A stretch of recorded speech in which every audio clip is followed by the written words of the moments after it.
Hey guys, I recently went on a vacation with my husband where we spent time in Seattle. We did all the fun touristy things. We saw the Space Needle and all that cool stuff, and then we took a ferry over to Victoria, British Columbia, and spent some time sightseeing there as well, and it was just beautiful. We got to see the gardens, and it was amazing. And while I was there, I was able to squeeze in some time to go to an art supply store and pick up a few supplies. I don't have a lot of stores near me. We have Blick, but that's kind of it. And this just had so many goodies. It was amazing. And I felt like a kid in a candy store. So I just wanted to come on here and share with you guys some of the goodies I got.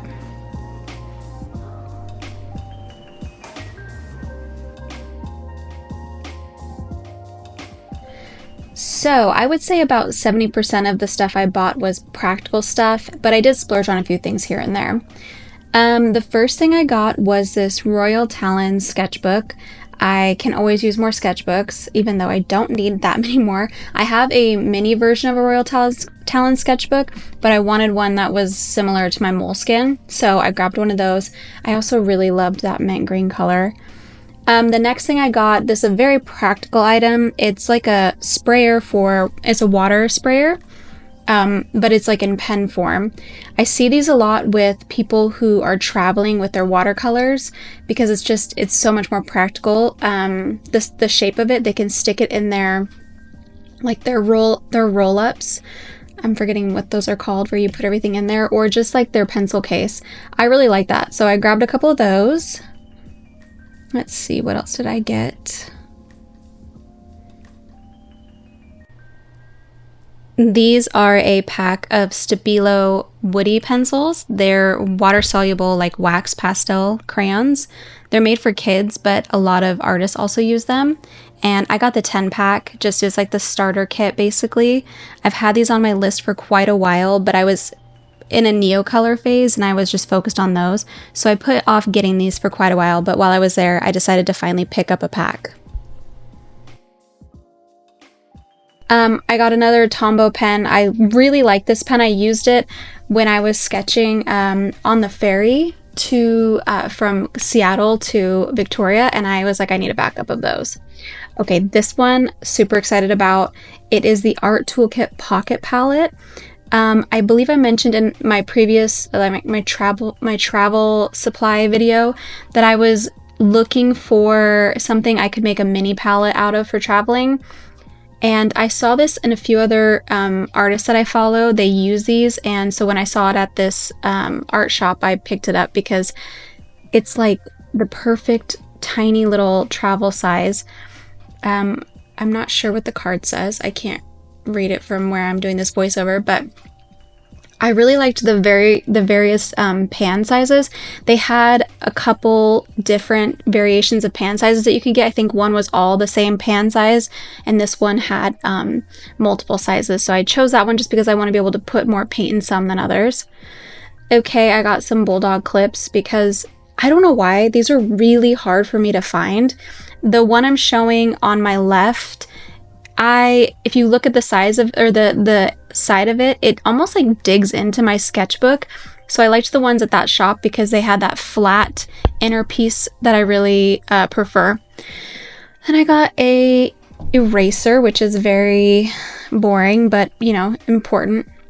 I had a handful of luminance pencils in my hand, and I decided to put them all back, but this one color, this dark blue, because I am slowly building up my luminance pencil collection. They are pricey.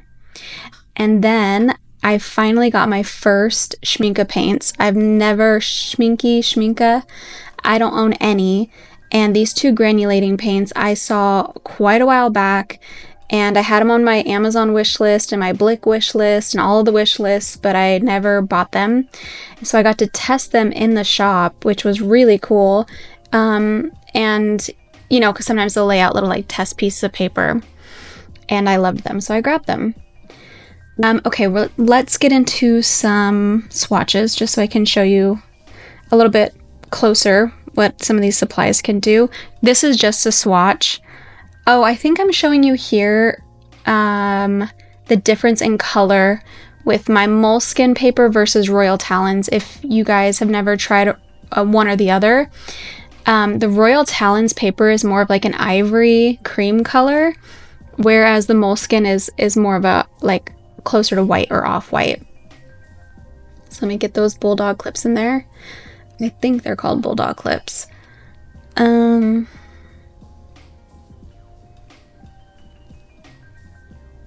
Alright, we're going to start off with the Luminance pencil. This is in the shade, oh my goodness, I'll put it on the screen because I couldn't read it from where I'm doing this voiceover. It's a navy blue, but I really liked the specific tone of it. I'm in a huge blue phase right now. I just love all the blues. And I'm going to go ahead and swatch my other Luminance blues, just if you're curious and you want to compare some of the blues in the Caran d'Ache Luminance pencil line. These are the ones I have so far. This one I believe is Indigo. Really, really love Indigo. I use it a lot in my sketching. Yeah. Let me just pull that up so you can see the Indigo is obviously a lot darker than the other ones, the 649 color. But I like them both for different reasons. Okay, this is my ultramarine blue. I also love this one a lot. Much more vibrant. And I believe I mentioned before that this was a hard color to find in most lines, but I managed to find it in a Luminance pencil and I use it a lot. And then this is I believe it's Cobalt Light. This is the lightest blue I have. And I just thought I'd do a quick comparison here. Also, so I have it in my sketchbook kind of as like a guide if I want to reference it really quick. So yeah, I think that blue I picked makes a really good companion. Okay, the Stabilo pencils, when I opened the case, I noticed they had like a white cast. I don't know if it's just because it's like a waxy, just residue that, I mean, it comes off as soon as you start using them, but it also comes with this really big, oh my goodness, what's the word? Pencil sharpener, just because these are such fat, you know, they're water soluble crayons and they are meant for children, but a lot of artists use them in their sketching and a lot of artists I follow really love them, so I've been really eager to try them. So let me do a quick little swatch and I'm going to stop talking here for a few minutes.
Okay, here I am just doing a little demo of what layering them looks like.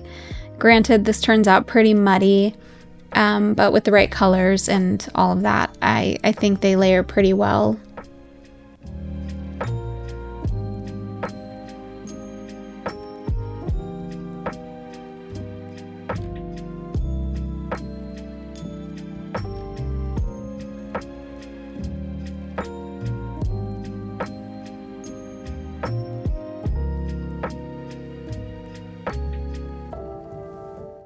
So my initial impression with these is that they are a little bit harder than the Neo colors, but they're still very soft, and the size of them, they're easy to hold in your hand. I can see why they're made for kids, and they blend out really well with water.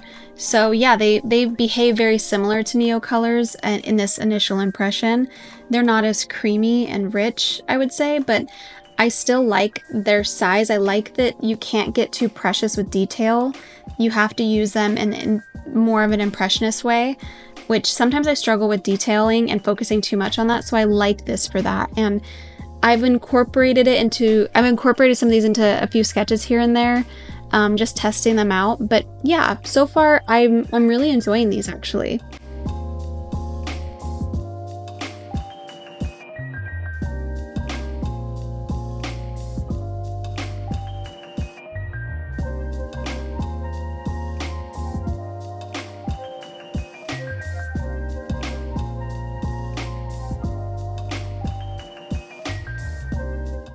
I also wanted to throw in a little demo of this Tombow pen because the nib, the tip of it is flexible. It's a harder tip. It's not like a brush pen or anything, but it does have a little give to it. It's not completely stiff.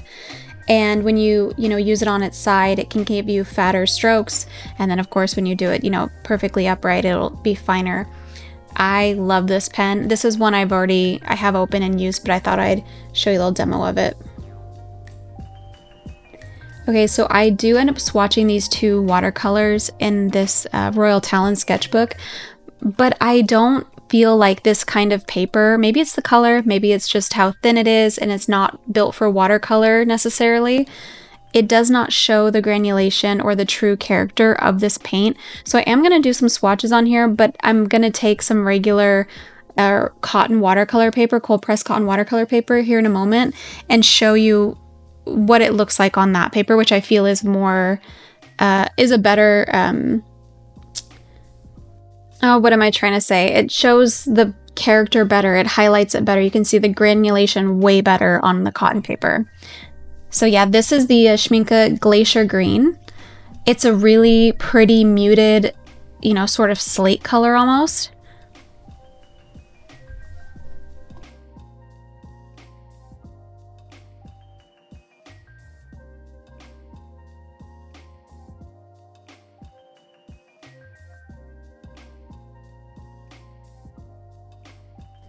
And this one is the Glacier Blue. I wasn't going to get this one, but it was a sample of it was at the front with the test paper, and I just decided to play with some of the paints up there. And I swatched this one, and I was like, oh, I'm going to need that color as well. It reminds me a little of my French ultramarine granulating paint from Daniel Smith, but this one isn't as vivid. And I think the granulation is slightly different. Again, it's hard to, or if not impossible, to really see it on this paper.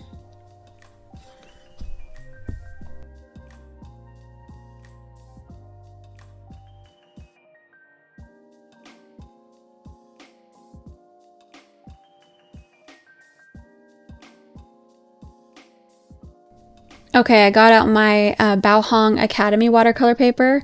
This is a 100% cotton cold press. It's a block, so it's glued around the edges, which I prefer when I'm using a lot of watercolor and heavy washes, but whatever. I'm going to use just a regular brush for this instead of the travel brush.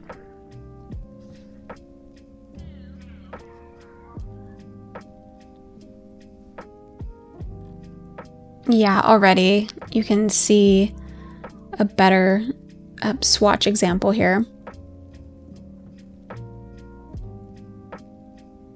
I feel like there's almost a violet element. I haven't looked up what the colors are or anything like that. But I feel like once it starts to separate and granulate, you can almost see a violet undertone, kind of, or maybe it's gray. It's beautiful either way. This was one of the top ones from the Schmincke granulation line that I was looking at for quite a while.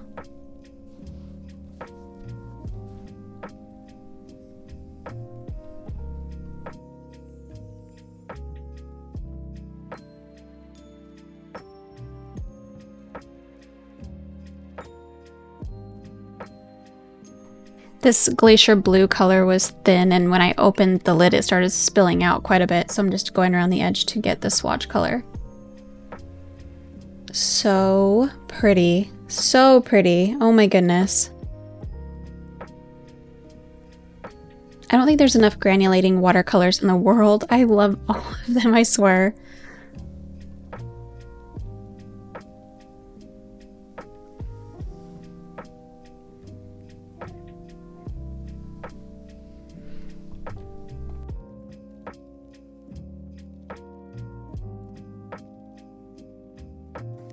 I decided to quickly compare it to my Daniel Smith French ultramarine, just so side by side I could get a better idea of their differences. The French ultramarine one is definitely more like rich and vibrant. But yeah, these two colors will make a great addition to my watercolors, and I can't wait to play with them. And with this Art Toolkit travel palette, I really need to sit with this one for a while and be intentional about what colors I want to put in there. I struggle sometimes with a limited palette, but I think it's a really good challenge for me. And yeah, so that one's on the list to do, but I'm gonna really think about that one for a while. So now I just need to organize these new supplies and find new homes for them, but I'm really excited to dig into them and add them to my sketchbook practice and my art practice in general. If you guys have any of these supplies and you have any tips on how to use them, please leave it in the comments below. If you liked this video or you liked my content, please like and subscribe. And until next time, I'll see you guys later. Bye!